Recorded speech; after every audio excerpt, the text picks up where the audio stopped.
नाज़रीन, अवामी न्यूज़ में ख़बरनि जो सिलसिलो जारी है। इन वक़्त असीं तव्हांखे भरिया सिटी खां ख़बर ॾींदा हलूं त भरिया road Benazir income support programme जा पैसा वठण लाइ आयल सवें औरतुनि पंजे ॾींहं बि ओमनी शॉप मालिक याकूब चौहान पारां गैर क़ानूनी तौर ते 300 रुपया कटौती करण ते सख़्त एहतजाज कयो। इन मौक़े ते मुतासिर औरतुनि शाहिद सोलंगी, रहमत आरेजो, आसिया मजीदाणो ऐं ॿियनि एहतजाज कंदे चयो है त सॼे शहर में हिकु शॉप आहे जेका पैसा ॾिए थी, जंहिं सबबि तमामु घणी रश थियण करे BSN बीमार औरतूं बेहोश थी पवनि थियूं। ओमनी शॉप मालिकनि याकूब चौहान ख़ानगी एजेंट वकार चौहान खे बीहारे छॾियो, जेको आयल औरतुनि खे धिका ॾिए थो ऐं बदतमीज़ी करे थो। हिन वधीक चयो आहे त हुकूमत पारां फ़ी कार्ड ते शॉप मालिकनि खे 60 रुपया न वञनि था, पर हुन बावजूदु याकूब चौहान फ़ी कार्ड ते 300 रुपया कटौती करे रहियो, जेको असां बेवा औरतुनि सां नाजाइज़ी करे रहियो आहे। हिननि लाॻापियल इदारनि ऐं वसवारनि खां मुतालबो कयो है त नोटिस वठी ओमनी शॉप मालिकनि ख़िलाफ़ सख़्त कार्रवाई कई वञे। इंतिज़ामिया खे घुर्जे त ख़ानगी एजेंट खे गिरफ़्तार करे पुलिस एहलकार मुक़ररु कया वञनि।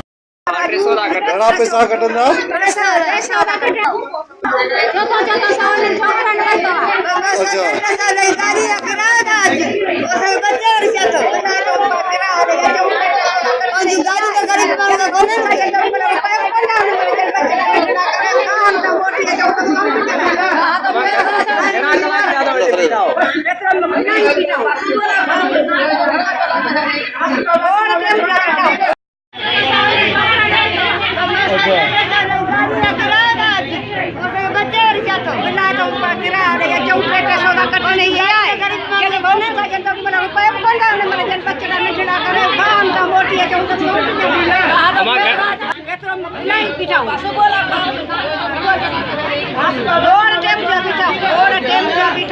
वधीक ख़बरनि ऐं तफ़सील लाइ विज़िट कयो अवामी news Facebook page, YouTube page ऐं अवामी न्यूज़ वेब।